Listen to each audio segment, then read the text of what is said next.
తెలుగు సాహిత్యంపై చెరగని ముద్ర వేసిన ప్రఖ్యాత రచయిత గుడిపాటి వెంకటచలం కథ దోషగుణాన్ని గ్రహణం పేరుతో సినిమా తీసి సినిమా రంగంలో అడుగుపెట్టిన దర్శకుడు మోహనకృష్ణ ఈ పుష్కర కాలంలో మొత్తంగా 7 సినిమాలు తీశారు. 7 సినిమాలు వేటికవే విభిన్నంగా ఉంటాయి. తాజాగా జెంటిల్మెన్ చిత్రంతో అపూర్వమైన విజయాన్ని సొంతం చేసుకున్న మోహనకృష్ణతో 10 టీవీ ఎక్స్క్లూజివ్ ఇంటర్వ్యూ.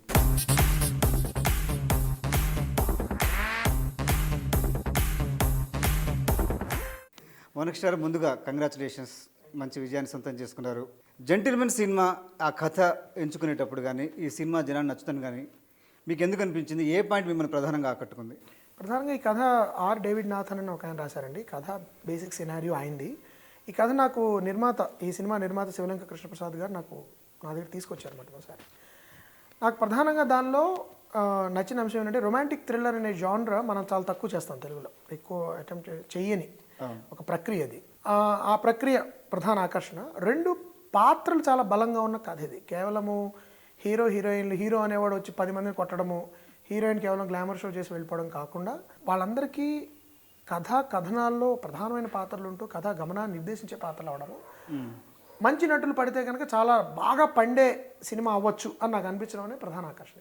నాయిక పాత్రలు కూడా ఆలోచింపజేసే విధంగా ఉన్నాయి. అంటే హీరోయిన్స్ అంటే ఏదో గ్లామర్కి పరిమితం అవుతారు, వాళ్ళు పెద్ద ఆలోచించాల్సిన అవసరం లేదు, హీరో వస్తే 4 స్టెప్పులు వేసిపోవడం, ఇలాంటి కమర్షియల్ సినిమా వాల్యూస్ మధ్య హీరోయిన్స్ కూడా ఒక ఇంపార్టెన్స్ ఇచ్చి ఆ పాత్రలు ఆలోచిస్తాయి, అవి కూడా కొంత కథను ముందు నడిపిస్తాయి, కథలో ప్రధాన భూమిక పోషిస్తాయి అనే నమ్మకం నిజానికి కమర్షియల్ సినిమా నడిపించడం కష్టం. మీరు అది రిస్క్ అంటే అది అసలు మనం అలా చర్చించడమే ఇప్పుడున్న పరిస్థితి దురదృష్టకర పరిస్థితులు చూపిస్తుంది.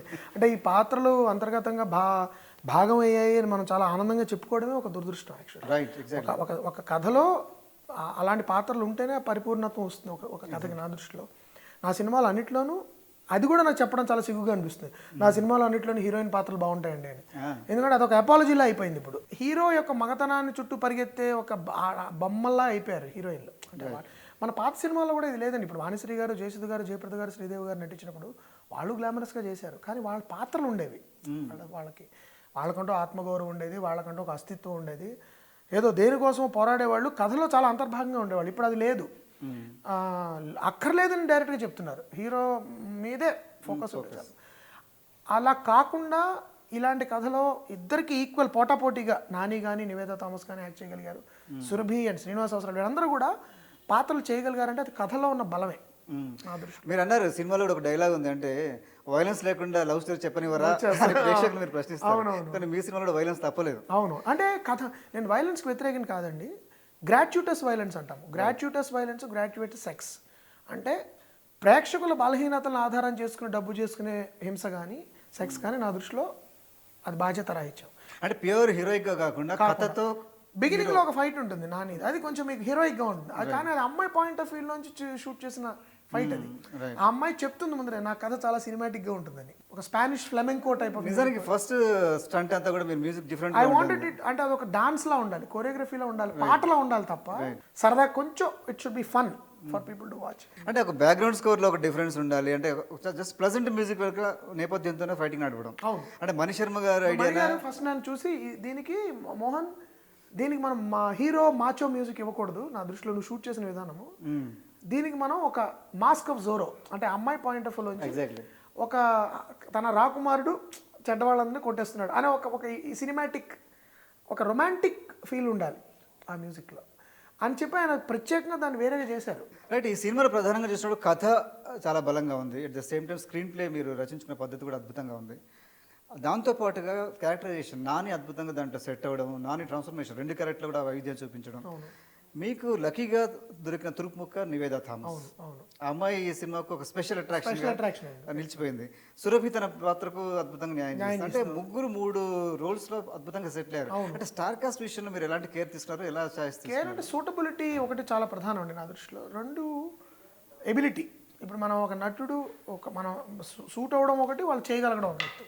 కొంతమంది సూట్ అవుతారు కానీ చేయలేకపోతారు, కొంతమంది చాలా బాగా చేయగలరు కానీ సూట్ అవ్వరు. సో 2 చాలా తక్కువ సినిమాలు కుదురుతుంటాయి మనకి, అది అలా కుదిరింది ఈ సినిమాలో. ఇప్పుడు నాని ఉన్నాడు, నాని నటనా సామర్థ్యం మీద నాకు ఎప్పుడు అనుమానం లేదు, ఎందుకంటే అతన్ని 16 సినిమాలు చేశాడు, దాన్ని 17 అనుకుంటా, నాకంటే ఎక్కువ సినిమాలు చేశాడు యాక్చువల్లీ. ఆబ్వియస్లీ యాక్టర్స్ ఎక్కువ చేస్తారు, కానీ ఆ సినిమాలో అతని గ్రోత్ ఒక నటుడిగా అతను ఎంత పరిణితి చెందాడు, ఎంత మెచ్యూరిటీ వచ్చింది, నటన పట్ల అతనుకున్న అవగాహన ఎంత మారింది అనేది మీరు ఈ సినిమాలో కనబడుతుంది. నివేదా థామస్ అనే వ్యక్తి నేను అంతకుముందు ఎప్పుడు పనిచేయలేదు. ఆ అమ్మాయి తమిళంలో మలయాళంలో కొన్ని సినిమాలు చేసింది. ఆ అమ్మాయి నాకే పెద్ద సర్ప్రైజ్ సినిమాలో. అంటే ఆ అమ్మాయి అసలు ఆ పాత్రని అప్రోచ్ అయిన విధానం కానీ కొన్ని సన్నివేశాలు ఆమె చేసిన విధానం కూడా నేను చాలా ఎక్సైట్ అయ్యాను. అంటే సినిమా నటన అంటే ఎలా ఉండాలి అంటే నివేదా థామస్ లా ఉండాలి. Directors delight, absolute delight. మీరు నిజంగా ఆ అమ్మాయిని డైరెక్ట్ చేయడం అంటే డైరెక్ట్ చేయక్కర్లా వీళ్ళందరినీ, నానిని శ్రీనివాస్ అవసరాన్ని నివేద మీరు వాళ్ళకి తగిన వాతావరణాన్ని సృష్టించి వాళ్ళు వదిలేస్తే వాళ్ళు చేసేస్తారు. కానీ ఆ వాతావరణం మీరు సృష్టించి వాళ్ళకి కరెక్ట్ స్క్రిప్ట్లో మీరు కరెక్ట్ బలమైన ఒక హుక్ ఇవ్వాలి. హుక్ ఇచ్చినప్పుడు అలాంటి వాళ్ళు యాక్ట్ చేస్తున్నప్పుడు మీరు జస్ట్ క్యాప్చర్ చేయడం తప్ప మీరేం చేయక్కర్లేదు. క్యాప్చర్ సరిగ్గా చేస్తే చాలు. ఇంటర్వెల్ బ్యాంక్ హుక్ అయ్యాడంటే ఆ సినిమా ఖచ్చితంగా హిట్ అయ్యే అవకాశాలు ఎక్కువ ఉంటాయి. అవును, అది ఏదైతే మీరు హుక్ చేశారో అదే ఆడియన్స్, అదే ఇంట్రెస్ట్, అదే క్యూరియాసిటీ కంటిన్యూ అయింది చివరి దాకా అంటే సక్సెస్ అవుతుంది. కానీ మీరు రివీల్ చేస్తున్నప్పుడు అంటే ఏదైతే సస్పెన్స్ ఎలిమెంట్ ఉందో మూవీలో అది రివీల్ చేస్తున్నప్పుడు ఈ జనరల్ క్లైమాక్స్ టెండెన్సీస్ జోలికి పోకుండా సింపుల్గా హీరోతోనే చెప్పించి జెంటిల్మెన్గా ఎస్టాబ్లిష్ అది సింపుల్ కాదండి. It's an emotional scene. Actually ఆ సీన్లో జనాలకు నచ్చడానికి కారణం సింపుల్ అంటే మీరు అన్నట్టు బ్యాంగ్ ఢామ్ నేనే క్లైమాక్స్ లాంటివి లేకుండా కాకుండా అతను చెప్పడం ఒక ఎమోషనల్గా అతను రివీల్ చేయడంలోనే అందరూ చప్పట్లు ఎందుకు కొట్టారండి అక్కడ. Right, exactly. ఆ ఎమోషన్ ఎంపతి అంటాము. హీరో యొక్క సమస్యతో మీరు ఎంపతైజ్ అయినప్పుడే మీ కళ్ళలో నీళ్లు తిరిగినప్పుడే అది సక్సెస్. దాన్ని మీరు నానా గందరగోళాలు గొడవ చేయక్కర్లేదు. Climax should happen in the hearts of the audience, not in on screen necessary. Right, మీ కెరియర్లో ఇది ఒక బిగ్గెస్ట్ హిట్. అంటే ఇప్పుడు జెంటిల్మెన్ తర్వాత ఇంద్రగంటి మోహన్ కృష్ణ ఎలా ఉండబోతున్నాడు? అంటే నేను ఇలాగ ఉండాలి నెక్స్ట్ సినిమా అని మాత్రం ఖచ్చితంగా అనుకోనండి. ఎందుకంటే వేరేగా ఉంటేనే నాకు ఎక్సైటింగ్గా ఉంటుంది, చూసేవాళ్ళు కూడా ఎక్సైటింగ్గా ఉంటుంది. అలాగే నేను అన్ని సినిమాలు చేయడానికి ప్రయత్నించాను. కొన్ని విఫలం ఉండొచ్చు, కొన్ని సఫలం ఉండొచ్చు. అది బట్ ప్రతిసారి కొత్తగా చేయాలి. ఇప్పుడు నా నెక్స్ట్ సినిమా జెంటిల్మెన్లో ఉండకూడదు, వేరే కొత్త పోకడు ఉండాలి ఏదో ఒకటి. అది ఏమిటి అనేది ఇంకా నాకు తెలీదు. కానీ ఆ కొత్త పోకడు ఉన్నప్పుడే ఆడియన్స్కి సర్ప్రైజ్ ఎలిమెంట్ ఉంటుంది, నాకు ఉంటుంది. సో నెక్స్ట్ ఇలా ఉండబోతున్నానని నేను చెప్పలేను, ఎందుకంటే ఇలా మాత్రం ఖచ్చితంగా ఉండను అని చెప్పగలను. అంటే మీరు యార్క్ యూనివర్సిటీలో ఫిల్మ్ స్టడీస్ చేసిన తర్వాత అక్కడే మీరు మొదటి సినిమాకు అంత రూపకల్పన చేశారా? గ్రహణం తీయాలి అని అనుకున్నారా? 1997లోనే నేను గ్రహణం ఒక డ్రాఫ్ట్ రాశానండి, దోషగుణం కథ ఆధారంగా. కానీ అది చాలా ఇమ్మెచ్యూర్గా ఉంది. అంటే నేను అప్పుడు తెలియదు కదా స్క్రీన్ రైటింగ్ అంటే. ఏదో ఆ పుస్తకాలు చదివి ఈ పుస్తకాలు చదివి రాసేసి రేడియో నాటకంలా ఉంది, స్క్రీన్ ప్లేలో లేదు అది. తర్వాత 98లో నేను యార్క్కి వెళ్ళి వచ్చిన తర్వాత స్క్రీన్ రైటింగ్లో నా పిహెచ్డి ఎంఎఫ్ఏ చేశాను. పిహెచ్డి కాదు సార్, ఎంఎఫ్ఏ చేశాను. పిహెచ్డి జాయిన్ అయ్యాను, వదిలేసి వచ్చేసాను మధ్యలో. వచ్చిన తర్వాత నాకు ఓ రోజు చూస్తే ఈ స్క్రిప్ట్ నాకు కనబడింది. ఇప్పుడు నేను ఖచ్చితంగా క్రాఫ్ట్ నేర్చుకున్నాను కాబట్టి మళ్ళీ నేను దాన్ని రీరైట్ చేశాను. రీరైట్ చేసిన తర్వాత నాకు దాని మీద నమ్మకం కలిగింది, ఇది నేను సినిమా చేయాలి. ఇది కష్టమైంది. గుడిపాటి వెంకటచలం గారి కథ అంటే నన్ను తాటి తీసేస్తారు నేను తప్పు చేస్తే. అంటే సరిగ్గా తీయపోతే విమర్శకులు ప్రజలు ఎందుకు అసలు ముట్టుకున్నావు, సమస్య లేదు, చలం గారి కథని ఎవడాన్ని ముట్టుకోమన్నాడా అని అడుగుతారు ఫస్ట్ కదా. కానీ నేను కనుక సఫలం అయితే నాకు ఒక మంచి బిగినింగ్ అవుతుంది అని నేను అనుకోవడం, అది తీయడం, దానికి నేషనల్ అవార్డ్ బెస్ట్ డెబ్యూ రావడం, ఇవన్నీ అసలు అనూహ్యమైన పరిణామాలు. అంటే మీరు తెలుగు సాహిత్యాన్ని అంటే చలం దగ్గర నుంచి మొదలుపెట్టారు కాబట్టి సినిమా రంగంలో, నిజంగా సినిమా రంగంలో ముఖ్యంగా ఏ ఇతర భాష సినిమా రంగం చూసినా కూడా సాహిత్యం చేసిన విలువలు కొన్ని కొనసాగుతుంటాయి. కానీ తెలుగు సినిమా దృష్టి ఏంటంటే లిటరరీ వాల్యూస్ ఎక్స్టెన్షన్గా సినిమా ఉండట్లేదు. ఇది లిటరేచర్ వేరే, సినిమా పరిశ్రమ వేరే అనే ఒక పద్ధతిలో మనం ముందుకెళ్తాం, which is not right actually. అలాంటి పరిస్థితుల్లో ఒక సాహిత్యం చదువుకొని అక్కడి నుంచి వచ్చినప్పుడు మీరు సాహిత్యంతో అనుబంధాన్ని ఎలా కొనసాగిస్తున్నారు? అంటే ఇంట్లో నాకు సాహితీ వాతావరణం ఉండడం అనేది కొంత లాభం అవుతుంది. నా నాన్నగారు అమ్మగారు ఇద్దరు కూడా రైటర్స్. మా ఇంట్లో పుస్తకాలు ఎక్కువ ఉంటాయి అన్నిటికంటే, సామాన్ కంటే పుస్తకాలు ఎక్కువ ఉంటాయి. నాన్నగారు చాలా పుస్తకాలు, నాన్నగారి దగ్గర పెద్ద లైబ్రరీ ఉంది, నా పర్సనల్ లైబ్రరీ ఉంది. సో మా పుస్తకాలే సగం కాళ్ళ చేతులు తగులుతున్నాయి. కాబట్టి పుస్తకాల మధ్యలో ఉంటే సంగీతం, మా అమ్మగారి కుటుంబంతో సంగీతం, వాళ్ళు విద్వాంసులు, పాడతారు, కంపోజ్ చేస్తారు అందరూ. సో ఆ సంగీత సాహిత్యాల మధ్యలో నేను పెరుగుతూ వచ్చాను. సో అది కంటిన్యూ అవుతుంటుంది. సినిమా రంగంలో నేను చూసేది ఏంటంటే సాహిత్యాన్ని ఒక వ్యాపకంగా చెప్తూ ఉంటారు కొంతమంది. నాకు పలానా రైటర్ గొప్ప ఇష్టం అండి, పలానా గొప్ప రచయితలు చదువుతాను, కానీ సినిమాలో ఆ టేస్ట్ రిఫ్లెక్ట్ అవ్వదు. సో ఖచ్చితంగా ఏం చేస్తూ ఉంటారంటే సినిమా అనేది ఒక కమర్షియల్ మీడియం అని నమ్మేసాం మనం. కమర్షియల్ అంటే నా దృష్టిలో ఎక్స్‌ప్లాయిటేషన్. కమర్షియల్ అంటే ఏమిటి అంటే సినిమా వరకు. కమర్షియల్ అంటే ఏంటంటే మీ బలహీనతలను ఎంత తొందరగా నేను డబ్బు చేసుకోగలను అనేది కమర్షియల్. అంటే క్రూడ్గా చెప్తున్నాను నేను. కానీ మీరు జనరంజకంగా కూడా కమర్షియల్గా తీయచ్చు. ఇప్పుడు ఫర్ ఎగ్జాంపుల్ విజయవాడ తీసేవారు పాతకాలం, మాయాబజార్ కానీ, అప్పుచేసి పప్పుగూడు కానీ, అవన్నీ కూడా కమర్షియల్ సినిమాలే. కానీ వాటిలో కొన్ని వాల్యూస్ ఉండేవి. ఒక లిటరీ వాల్యూ ఉండేది, ఒక మ్యూజికల్ వాల్యూస్ ఉండేవి, ఒక పాత్రలకు ఒక నిబద్ధత ఉండేది. ఇప్పుడు హీరో అంటే ఎంత వాడు రౌడీ అయితే, ఎంత పనికిమాలిన వెధవైతే అంత కరెక్ట్ అన్నట్టు ఒక ఒక ఒక ప్రొజెక్షన్ మొదలైంది. అంటే చలం గారి తర్వాత మిమ్మల్ని బాగా ఇన్ఫ్లుయెన్స్ చేసిన రైటర్స్ ఎవరు తెలుగులో? చాలామంది ఉన్నారండి. అంటే కొడవటిగడ్డ కుటుంబరావు గారు చాలా ఇష్టము, బుచ్చిబాబు గారు ఇష్టము, తర్వాత తిలక్ గారు, తర్వాత పెదగొండ సుబ్రహ్మణ్య గారు. మీరు కాలేజీ రోజుల్లో మీరు ఆస్కార్ వైల్డ్ గురించి మాట్లాడే సందర్భాలు చూసాం. అంటే ఇంపార్టెన్స్ ఆఫ్ బీయింగ్ ఆనెస్ట్. అదే ఇప్పుడు మీరు నా సినిమాలన్నీ సాహిత్యం నుంచి స్ఫూర్తి పొందేవాళ్ళు, అదే అడాప్ట్ చేసినవానండి. ఇప్పుడు గ్రహణం చలం గారిది, మాయాబజార్ వేరే కథ, నాది కాదు అది. Ashta Chamma Oscar Wilde importance of being honest అనే నాటకం స్ఫూర్తి. Golconda high school the men within అనే ఇంగ్లీష్ నవల ఆధారంగా చాలామంది చెక్ దే ఇండియా కాపీ అనుకుంటారు. చెక్ దే ఇండియా రావడానికి నేను కూడా ఎవరో ఫేస్బుక్లో పెట్టారు ఇది కాపీ కొట్టారని. చెక్ దే ఇండియా రావడానికి 6 నెలల ముందర విడుదలైన నవల అది, ద మెన్ విదిన్ అని. హరిమోహన్ పరువు అని తెలుగు ఆయన ఇంగ్లీష్లో రాసిన నవల అది, ఆయన స్వానుభవాలని. అది మేము అడాప్ట్ చేశాను. నెక్స్ట్ నా తర్వాత సినిమా అంతకుముందు ఆ తర్వాత అనేది నా స్వానుభవాల, అదొక్కటే నేను సాహిత్యం నుంచి తీసుకొని సినిమా. పర్సనల్ ఎక్స్పీరియన్స్, నా personal autobiographical, semi autobiographical film అది. దాని తర్వాత బందిపోటు అనేది ద బ్రిగాండ్ అని ఎడ్గర్ వాలస్ రాసిన ఒక నవలిక ఆధారంగా తీశాను. అది కూడా నేను టైటిల్స్లో ముందర ఎక్నాలజ్మెంట్ వస్తుంది టు ఎడ్గర్ వాలస్ అని. అయితే అది అంత హిట్ అవ్వలేదు సినిమా, ప్రేక్షకులు యాక్సెప్ట్ చేయలేదు. ఇది మళ్ళీ వేరే వాళ్ళ కథ కాబట్టి ఐదర్ లిటరేచర్ నుంచి నేను స్ఫూర్తి అయినా పొందుతాను, అది అక్నాలెడ్జ్ చేస్తాను నేను. ఇప్పుడు ఆస్కార్ వైల్డ్ రాసిన నాటకం 1895లోది, అది నేను చెప్పమైన వాడికి తెలిసేది కాదు. But I think you should tell people, అంటే అట్లీస్ట్ నా నాటకం చదువుతారు.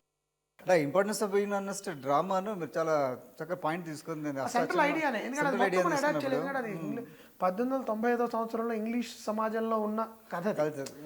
దానిలో ఒకటే నాకు నచ్చింది అంటే జాక్ అని, అంటే మన రాంబాబు జాక్ అనే ఒకవాడు తన అక్కడున్న పల్లెటూరు జీవితంలో విసుగు పెట్టి అర్నెస్ట్ అని పేరు మార్చుకుని లండన్లో హాయిగా జల్సా చేసి మహేష్ బాబుతో వస్తాడు. అంతే కథ ఐడియా.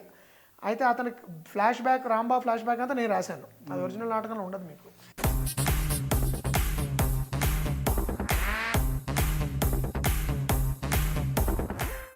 మీరు 7 సినిమాలు తీసినప్పుడు, అంటే జెంటిల్మెన్ రాకముందు వరకు కథ చెప్తే అష్టాచెమ్మ మోహనకృష్ణగా మీరు బాగా జనంలో గుర్తుంటారు. కారణం ఏంటంటారు? అంతే, అది నా ఇప్పటి వరకు జెంటిల్మెన్ వచ్చే వరకు అది నా బిగ్గెస్ట్ హిట్ అండి.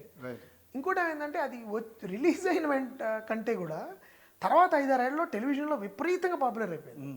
అది ఎంత పాపులర్ అయిందంటే ఆ తర్వాత నేను ఏ సినిమాలు తీసాను కూడా జనాలు అసలు కొంతమందికి తెలియదు. నేను దానికి పూర్తిగా విభిన్నమైన సినిమాలు తీశాననే విషయం కూడా చాలామంది తెలియదు. అంటే చూశారు కానీ వాళ్ళకి అష్టాచెమ్మ అనేది ముద్ర పడిపోయింది. అందులో కొంతమంది యాక్చువల్లీ అష్టాచెమ్మ నచ్చిన వాళ్ళకి జెంటిల్మెన్ అంత నచ్చలేదు. వాళ్ళు ఏంటంటే మీరు ఇలా తీశారన్న వాళ్ళు కూడా జానర్ డిఫరెంట్ అవడం వల్ల. గోల్కొండ హై స్కూల్ నచ్చిన వాళ్ళకి కూడా జెంటిల్మెన్ కొంతమంది బాగుంది కానీ మీ best work Golconda high school. మీ గోల్కొండ ఎక్స్ప్రెస్ ఆ కథ మిగతా సినిమా సంబంధం లేదు పూర్తిగా. లేదండి, అష్టాచెమ్మతో కంపేర్ చేయడం వీళ్ళని జెంటిల్మెన్. గోల్కొండ అష్టాచెమ్మ తీసిన విధానానికి గోల్కొండ హై స్కూల్ తీసిన విధానం పొంతన ఉండదు. గోల్కొండ హై స్కూల్కి అంతకుముందు ఆ తర్వాతకి ఏమాత్రం పోలిక ఉండదు, తర్వాత బందిపోటుకి పోలిక ఉండదు, దీనికి పోలిక ఉండదు. కథని బట్టి శైలి ఉండాలి అని నేను అనుకుంటాను. అంతేగాని నేను ఒక స్టైల్లో నేను ఫార్మాట్ పెట్టుకుని కథల్ని దానిలోకి ఇమర్చడానికి ప్రయత్నించను. తీసిన 7 సినిమాల్లో అంతకుముందు ఆ తర్వాత కూడా నిజానికి నిర్మాత నష్టం కలిగిన సినిమా కాదు, సక్సెస్ఫుల్ మూవీ కిందనే జమ కట్టొచ్చు. కానీ బందిపోటు మీ కెరీర్లో డిజాస్టర్. బందిపోటు ఎక్కడ పొరపాటు జరిగింది? పొరపాటు అంటే నా దృష్టిలో ఏమైందంటేనండి, యాక్చువల్లీ బందిపోటు ఒరిజినల్గా చాలా ఇంటెన్స్ స్టోరీ. ఒక ముగ్గురు చేత దారుణంగా మోసగించబడి వ్యక్తి పగ తీర్చుకోవడం, వాళ్ళని తెలివిగా మోసం చేయాలి. నరేష్ గారు ఆయనకి ఎంత ఆయన కథ విన్నప్పుడు ఆయన చాలా హీఈస్ వెరీ హ్యాపీ. ఆయన కూడా ఏంటంటే ఒక మూసలో నుంచి బయట రావడానికి ప్రయత్నిద్దాం, ఒక రకమైన కామెడీ హీరో కింద అయిపోయాను నేను. I want to do something different. నాకు కూడా ఆయనతో వర్క్ చేస్తే అలాగే చేయాలనిపించింది. మామూలుగా నేను మళ్ళీ ఆయన టైప్లో కామెడీ చేయడం అనేది మా ఇద్దరికి కష్టం అయ్యేది కాదు యాక్చువల్లీ. లేదు మనం కొంచెం వేరేగా ప్రయత్నిద్దామని నేను అనుకోవడం, ఆయన అనుకోవడం జరిగి నేను ఒక కేపర్ లాంటి చేద్దామని సరదాగా, అంటే మీ ఇమేజ్ కొంచెం దగ్గరగా ఉంటూ కానీ మిమ్మల్ని ఒక సీరియస్ హీరో కింద, ఒక కథానాయకుడి కింద చూపించాలి, ఒక కేవలం కామెడీ స్టార్ కింద లేకపోతే స్పూఫుల్ చేసే స్టార్ కింద కాకుండా అని నేను అనుకోవడం జరిగింది. ఆయన కూడా దానికి ఎక్సైట్ అయ్యారు. అయితే ఏమైందంటే బహుశా నా టేక్ ఏంటంటే ఆడియన్స్ని దీన్ని ప్రిపేర్ చేయడంలో మేము విఫలమయ్యాం. ఓకే, అంటే ఇది ఎలాంటి సినిమానో ఆడియన్స్ని ప్రిపేర్ చేయలేము. రెగ్యులర్ నరేష్ ఫిల్మ్ అనుకుని వచ్చారు, అది కాదని తెలిసి డిసప్పాయింట్ అయిపోయారు, జడ్జ్మెంట్ ఇచ్చేసారు. The lesson is that first మీరు ఏ సినిమా తీసామో దాని పట్ల స్పష్టమైన అవగాహన ఆడియన్స్ ముందు మీరు క్రియేట్ చేయాలి. ఇప్పుడు ఈ సినిమాలో మేము హీరోవా విలన్నా అని మొదలెట్టాం. ఆ క్యూరియాసిటీతోనే జనాలు వచ్చారు థియేటర్కి, ఫుల్ఫిల్ అయింది, వెళ్ళిపోయారు. అది కాకుండా మీరు తీసిన ఈ 7 సినిమాల్లో మీకు దగ్గరగా మనసుకు దగ్గరగా ఉన్న సినిమా, ఈ సినిమా పరంగా అంటే నిర్మాణ పరంగా కావచ్చు, సాహిత్య విలువలు కావచ్చు, సినిమాటిక్ అన్ని విధాలుగా గ్రహణాన్ని మించిన కిక్ వేరే రాలేదు.